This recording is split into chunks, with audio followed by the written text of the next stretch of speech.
भाजपवासी झालेले ज्येष्ठ नेते आझम पानसरे यांची माजी उपमुख्यमंत्री अजित पवार यांनी बुधवारी सकाळी अचानक भेट घेतली।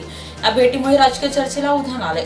आझम पानसरेंच्या प्रकृतीची विचारणा करण्यासाठी ही भेट घेतल्याचे राष्ट्रवादी काँग्रेसकडून सांगण्यात येत असले तरी माजी आमदार विलास लांडे यांच्यासह राष्ट्रवादीचे निवडक पदाधिकारी यावेळी उपस्थित असल्याने पानसरे पुन्हा राष्ट्रवादीत प्रवेश करणार का असेही राजकीय चर्चेला उधाण आलंय।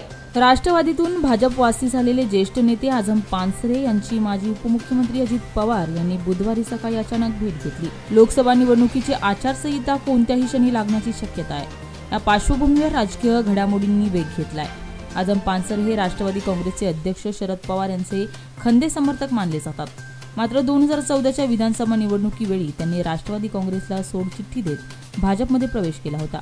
प्रवेशावेळी भाजपाने त्यांना अनेक आश्वासनं दिली होती। मात्र 4.5 वर्षात भाजपकडून कोणतीही आश्वासन पूर्ती न झाल्याने ते भाजपावर नाराज आहेत। आझम पानसरेंचा वापर विधानसभा निवडणुकीसह महापालिकेत सत्ता आणण्यासाठी करून घेतला। मात्र त्यानंतर त्यांना कॉर्नर करण्यात आल्याची सल त्यांच्या समर्थकांमध्ये आहे। दरम्यान बुधवारी सकाळी 10च्या सुमारास अजित पवार यांनी प्राधिकरण येथील निवासस्थानी आझम पानसरे यांची भेट घेतली।